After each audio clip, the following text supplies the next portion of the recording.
This your man Jay Graves Report with the new installment of The Truth is in the Details. When I was a shorty, I told you years ago, a boy pulled me to the side in the barbershop, old time hustler, wearing a wide brim gangster, told me, son, if you want to know the truth, pay attention to the details. The truth is always in the details. Now, so what I got to do is go in on this whole Jameis Winston situation. I'm tired of sitting in the cut, watching, boy, I've been writing it. Nobody, hey, half you cats don't like to read, so I got to tell you about it. Here's the deal. Everybody and their mama's mama got an opinion about Jameis Winston. Well, I'm gonna put it to you like this. December 2012, this cat got accused of a sexual assault. The police nor the prosecutor arrested this cat. Filed charges to arrest him. Everybody out here got an opinion. For a whole year later, he still wasn't charged. The prosecutors didn't charge him again last year. You know the reason why they didn't charge the cat?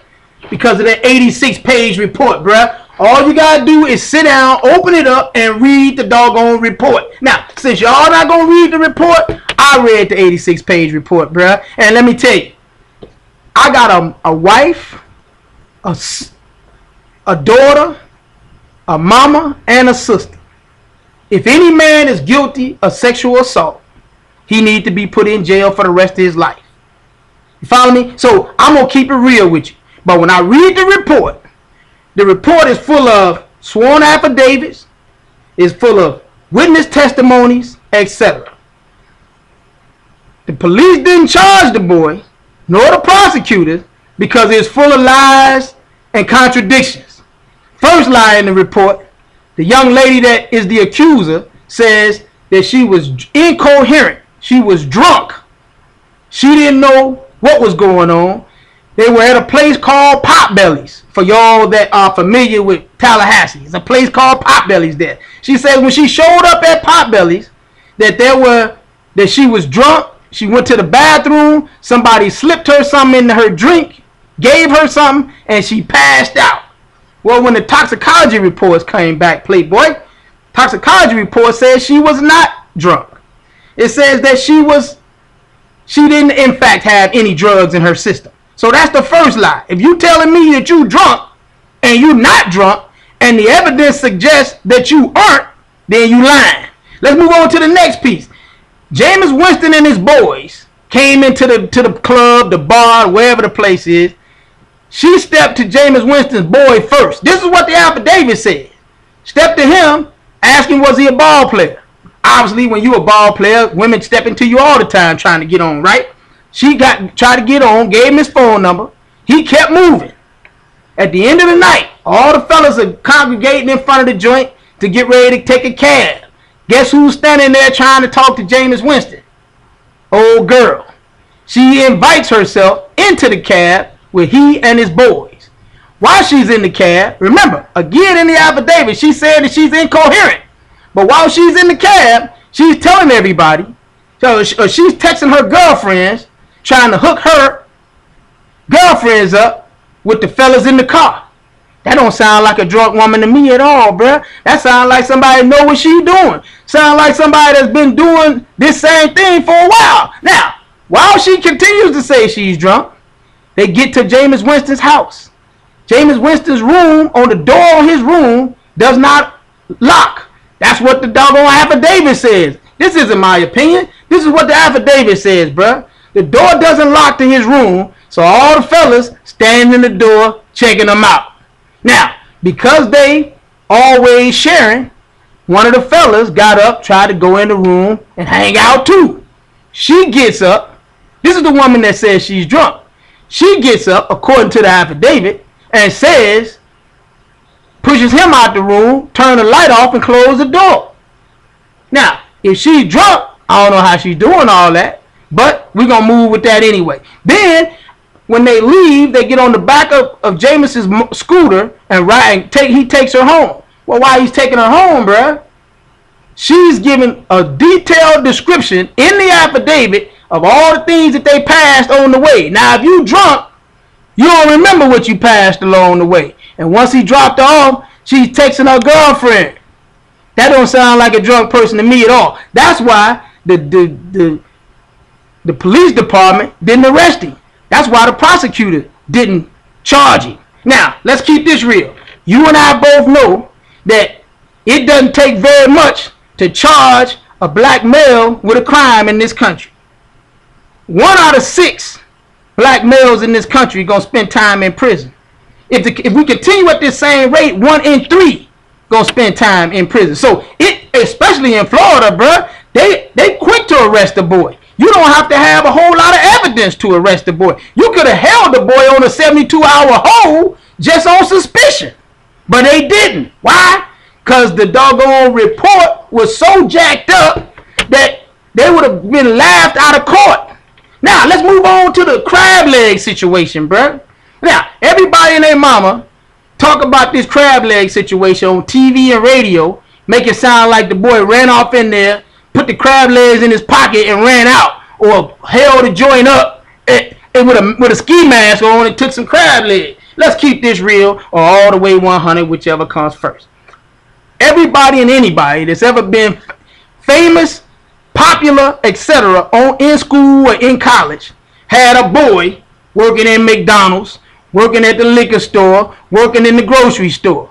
In this situation, Jameis Winston had a buddy working in the crab leg department that told him to come in and get some crab legs. You and I both know that. He walked in, the surveillance camera showed he walked in, got the crab legs, and walked out. Now, is that stealing? Sure it is. When you're 19, 20 years old, you don't know any better, because I'm quite sure there are a whole lot of people watching this joint right now that walked into McDonald's with a boy working at McDonald's, ordered a value meal, got some extra fries, a shake, and an apple pie. Technically, you stealing. Oh, so I'm not talking to you? Okay, let's move it a little further. Let's say you a popular guy in the neighborhood and you go to the bar. And you sit down at the bar, you order drinks all night, and the dumb behind the bar is giving you free drinks because he knows you. Well, if the owner or the manager of the building didn't authorize you to get free drinks, you stealing. I'm still not talking to you, bro. Okay, let's talk to all the women out there that buy knockoff purses, the Gucci and the Louis Vuitton, when the boy come up in the beauty shop or the barber shop and you buy the knockoff. If you bought a knockoff purse, you stealing, because it's called copyright infringement, playboy. Just understand what I'm saying. Oh, I'm still not talking to you, suburban housewife. So when you go to Saks Fifth Avenue, when you go to Macy's, when you go to Target, and you ask the lady at the counter for the sale price, but the sale ended last week, and she gives it to you, and she don't have authorization from the owner or the manager, you stealing. Let's keep it real. So what Jameis Winston did, yes, he technically stole, but everybody listening to this report done the same thing, bruh. And let's keep this real.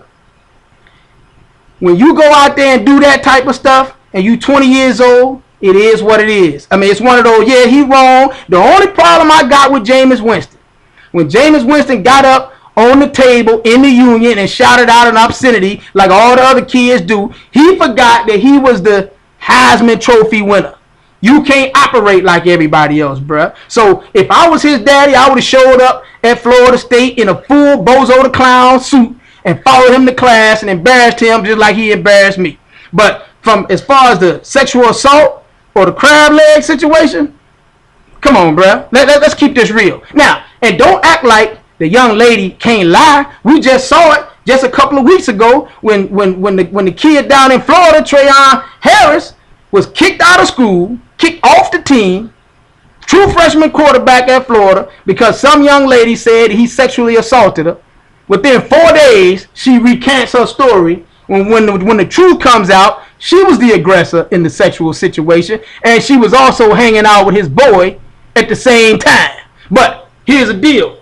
She gets cleared. Everybody act like it goes away. But in 20 years, this cat is people going to still be able to pull up on the internet his name, and sexual assault is going to come up. So you got to understand that even though she recanted, she should go to jail for the same period of time that old boy would have had to go to jail for if he would have been convicted. Because we got to keep people from doing this foolishness. All right, now, let's go to the next point. Now, This whole situation about Jameis Winston on the autographs. Let's keep it real or all the way 100, whichever comes first. Florida State is trying to cover their backs. Florida State is the one doing the investigation, not the NCAA. You know, so what they're trying to do is keep themselves out of the mold. Let's go on to the new hearing that they've got going on. The only reason that Florida State is doing the hearing, the disciplinary hearing with Jameis Winston, is because of one thing. They trying to keep from getting sued, from trying to keep from being fined by the NCAA and by the and losing scholarships. Here's the deal: the Department of Education is doing an investigation of Florida State. Department of Education Civil Rights Division is trying to determine whether Florida State violated the civil rights of the young lady or the Title IX rights of the young lady in question, because they didn't investigate the situation properly. Now, if they find that these guys are guilty of not investigating it properly, guess what? Florida State's going to be sued. Florida State's going to be fined. And the NCAA can come in and give them sanctions, meaning that they can take scholarships, etc. So they throwing Jameis Winston under the bus right now to keep from getting sued, from losing scholarships, etc. That's all it is, Playboy. This whole autograph situation. Now, did Jameis Winston take money for the autograph? We can't prove that. So until the doggone evidence suggests that the boy is guilty of sexual assault, that the boy is guilty of taking money, then you got to leave him alone, bruh. It's no different than the situation down at Auburn when Cam Newton was down there. Everybody jumped all over him and was beating him up and calling him all kind of names, and nobody could prove that the boy took the $180,000 when he was recruited. Now, did he take it? I don't know, bro. I haven't seen anything suggest that he did. All I'm saying is the truth is in the details. Stop jumping out here accusing folks of doing stuff if you have no evidence to suggest that he did it. All I'm saying is it's your man Jay Graves Report from the JayGravesReport.com, or you can hit me up on Twitter at JayGravesReport so you can holler at your boy.